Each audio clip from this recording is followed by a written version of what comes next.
And now, today's story of suspense. We call it The Whole Town is Sleeping. It starts Kaiya, Leah, Kimberly, and Seanne. Sit back, relax, and enjoy a story by Ray Bradbury.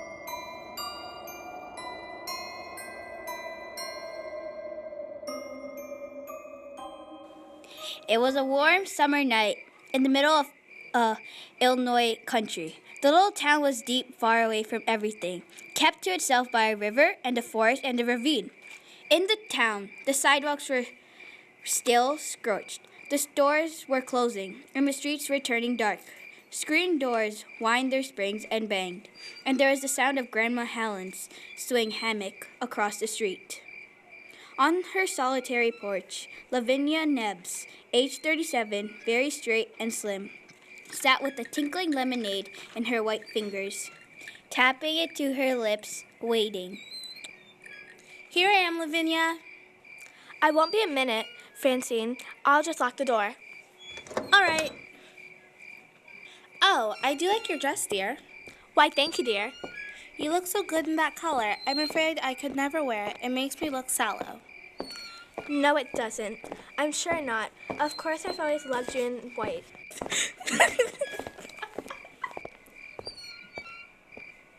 Evening, ladies. Good evening, Mrs. Hanlon. Good evening. Where are you ladies going all dressed up so pretty? To the Majestic Theater, Mrs. Hanlon. Robert Mitchum's playing Not as a Stranger. Won't catch me out on a night like this, not with the lonely one strangling women. Lock myself in with my gun. That's what I'm gonna do. I wouldn't worry, Mrs. Hanlon. What about Eliza Ramsell? You think she's not worrying? Lock myself in with my gun. That's what you ladies should do. So silly, silly old woman. Lavinia, you don't believe all the gossip about the lonely one, do you?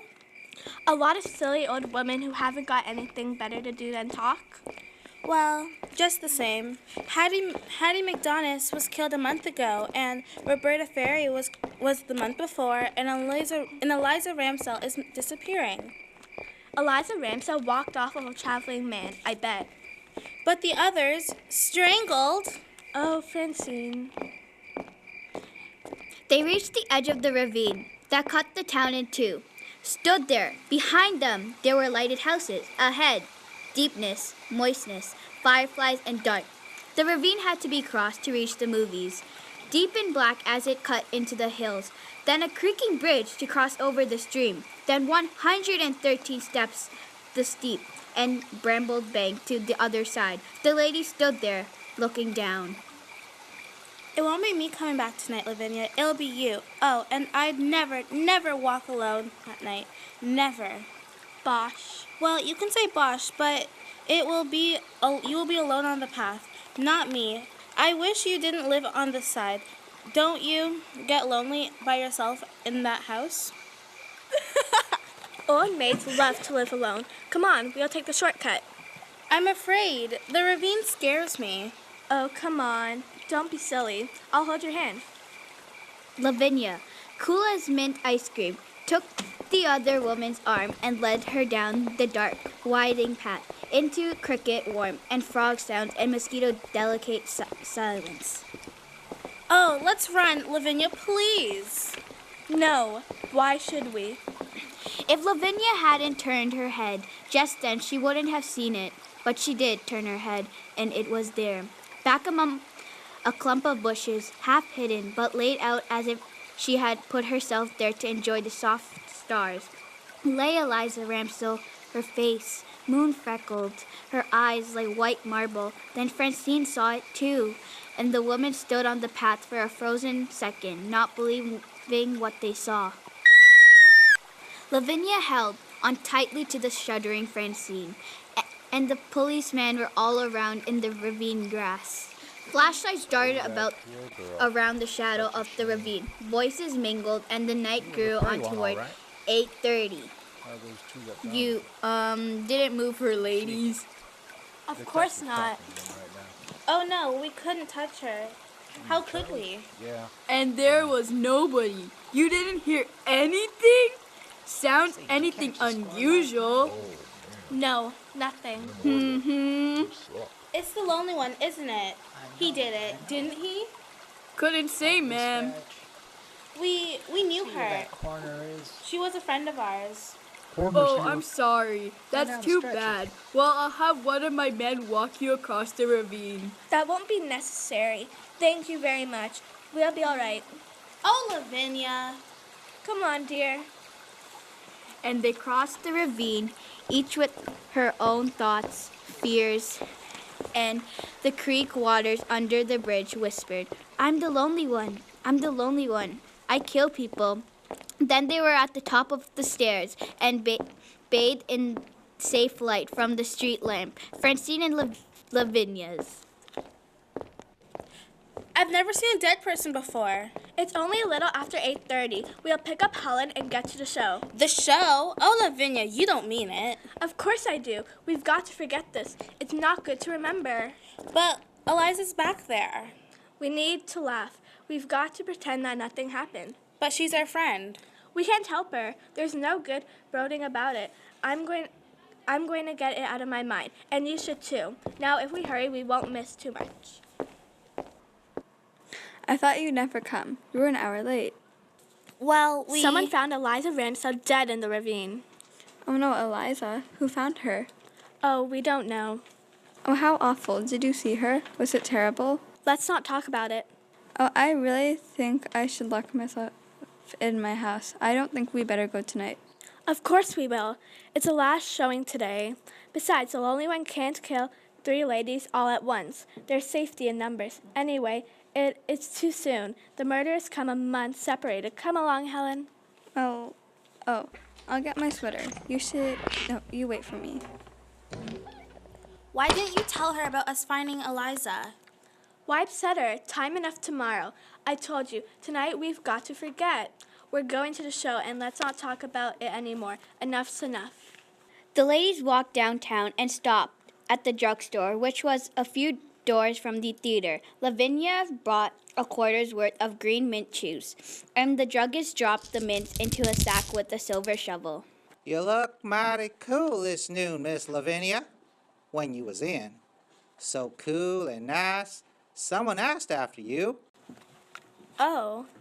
Yeah, man sitting at the counter. He watched you walk out, and he says to me, "Who's that?" Just like that. He said it. "Why, that's Lavinia Nebbs, prettiest maiden lady in town," I says. "Beautiful," he says. "Beautiful. Where she live?" You didn't. You didn't give him her address. I hope. Didn't you? Well, maybe I shouldn't have. I didn't give him the exact address. I said, over on Park Street, near the ravine. Kind of casual. I'm sorry. What did he look like? Oh, not much, I guess. Wore a dark suit, pale, kind of thin. Probably nothing but a stranger passing through. I'm sorry, Miss Lavinia.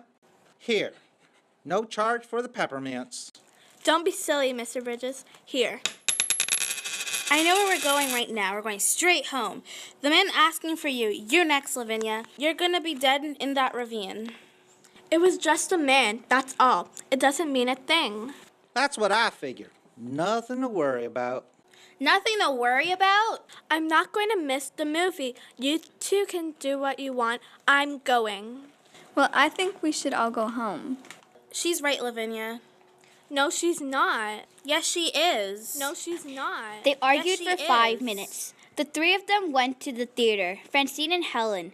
Reluctantly, Lavinia had high, self-possessed cool. In the auditorium, they sat in the smell of ancient brass polish, waiting for the second show to begin, and the lights began to fade.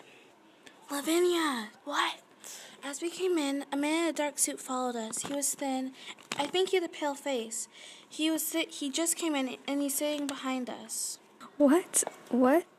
Oh, Helen. What man?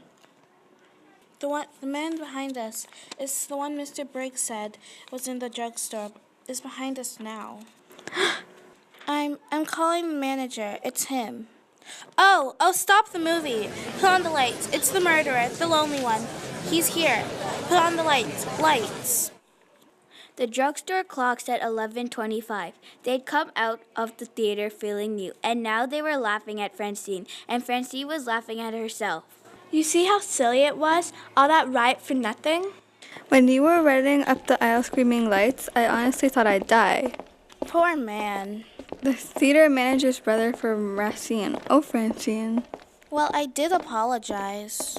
Now, you see what a panic can do? And all for nothing? We shouldn't have stopped for sodas, though. Wasn't that a wonderful picture? Will you ever forget? The streets were midnight, clean and empty. Not a car or a truck or a person was in sight. The ladies walked under a flickering neon buzzing like a dying insect. The sounds of their heels sharp on the baked pavement. First, we'll walk you home, Francine. Oh no, I'll walk you home. If you walked me home, you'd have to come back across the ravine, alone. I know you. If a leaf even fell on you, you'd drop dead. Well, I can stay at your house. No, it's all settled. First, I'll take you home and then Helen. Lavinia, Helen, stay here with me tonight. It's late. Mrs. Murdoch has an extra room. No, thanks. I don't sleep well away from my own bed. Oh, please, Lavinia, please. I don't want you dead. Now, you've got to stop this. I mean it. I promise I'll call you the very minute I get home. Now, will you? Will you really? I promise. And Helen, make sure she calls you. I will. Well, good night. Be careful. Now, I'll walk you home. The courthouse clock struck the hour, but the sounds went across a town that was empty, emptier than it had ever been before. Over empty streets and empty lots and empty lawns, the sound went. 10, 11, 12. I don't suppose it's any use asking you to stay with me, Lavinia. There's no reason for me to. You've acted so strangely tonight. I'm just not afraid, that's all. And I'm curious, I suppose. Of course, I'm using my head. I mean, logically, the lonely one can't be around. Not now with the police discovering Eliza's body and all. Did you ever think that maybe your subconscious doesn't want you to live anymore? You and Francine, honestly, Helen? Well, I feel so guilty. I'll be drinking a cup of coffee just about the time you get to the ravine. And with that awful bridge in the dark. You will call us the minute you get home, won't you? I won't sleep a wink if you don't. I'll call. Now, good night.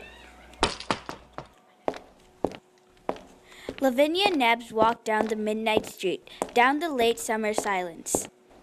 She saw the house with their dark windows, and far away she heard a dog barking. She thought to herself, In 5 minutes, I'll be safe at home. In 5 minutes, I'll be phoning Francine and Helen. They're so silly, like old hens. Old. I'm older than either of them. She heard a man's voice singing away among the trees, and she walked a little faster. And then coming down the street toward her, in the dimming moonlight, was a man. Well, look who it is. What time of night for you to be out here, Miss Nebbs? Officer Kennedy. Oh, I'm so glad it's you. Is something wrong, Miss Nebbs? No, nothing at all. I'm just glad it's you. You know, you shouldn't be out now. I know. I've been to the movies. It is late. Yeah, I better come see you home. Oh, no. I can make it fine. The moon's going behind the trees. It'd be pretty dark. I'm not afraid of the dark, Mr. Kennedy. You sure you'll be all right? Quite sure. Thank you. All right. Tell you what. Until you cross the bridge, if you need help, just give me a yell and I'll come running. I'll check your house later on my way back. Thank you. Good night. Good night. As she walked away, she thought, I won't walk in the ravine with any man. How do I know who the lonely one is? Then the ravine. She stood on top of the 113 steps, down the steep brambled bank that led across the creaking bridge 100 yards, and up through the Black Hills to Park Street and home. 3 minutes from now, I'll be putting my key in the house door. Nothing can happen. Nothing. She started down the dark green steps into the deep ravine, night, counting as she went. 1, 2, 3, 4, 5, 6, 7, 8, 9. The ravine was deep, and the world was gone, the world of safe place. People in bed, the locked doors, the town, the drugstore, theater, lights, everything was gone. Only the ravine existed and lived black and huge around her. 29, 30, 31. Nothing's happened, has it? No one around, is there? Remember that old ghost story you told each other when you were children about the dark man coming into your house and you upstairs in bed? And now he's at the first step, coming up to your room. Now he's at the second step. Now he's at the third, the fourth, the fifth. How you laughed and screamed at the story. Now the horrid man's at the 12th step, opening your door. Now he's standing by your bed. What was it? There, at the bottom of the steps, a man under the light. No, he's gone. He was waiting there. But it's nothing. It can't be. Nothing. Nothing on the bridge. Fool. That story I told myself. How silly. Shall I call Mr. Kennedy? Did he hear me scream? Or did I scream? Maybe I only thought I did. Then he didn't hear me at all. I'll go back up. Go to Helen's and sleep there tonight. No, it's near home now. Don't be silly. Wait. Someone's following me. Someone's on the steps behind me. I don't dare turn around. Every time I take a step, he takes one. Officer Kennedy, is that you? Is it? The crickets were suddenly still. The crickets were listening. The night was listening to her. Then there was a sound, only a woodchuck surely beating a hollow log. But it was Lavinia Nebbs. It was most surely the heart of Lavinia Nebbs. She went down the steps faster, faster, run! She heard music in a mad way, a silly way. She heard the surge of music that pounded at her rush, plunging her faster, faster, down, down into the pit of the ravine. Only a little way across the bridge. Run, run, don't turn, don't look. If you see him, you'll not be able to move. Just run. And across the bridge, up the path, between the hills, the top of the path, the street, and even with the light. The fear swirled about her, closing in, pressing. If I get home safe, I'll never go out alone. I was a fool. Never again. If you let me get home from this, I'll never go out again alone. I promise. Please, please, let me, please. Give me time to get inside and lock the door, and I'll be safe. Oh, safe at home. Safe at home. Listen. Not a sound. Oh, wait. The window. Why, there's no one there at all. Nobody. There was no one following me at all. Nobody running after me. How silly. If a man had been following me, he'd have caught me. I can't run as fast as a man. I wasn't running from anything except me. The ravine was safer than safe. Oh, it's nice to be home, though. Home's the really good, warm, safe place. The only place. She had just put her hand out to the light switch when she heard it behind her in the blackness. What? Who? Just a movement. Beautiful. So beautiful.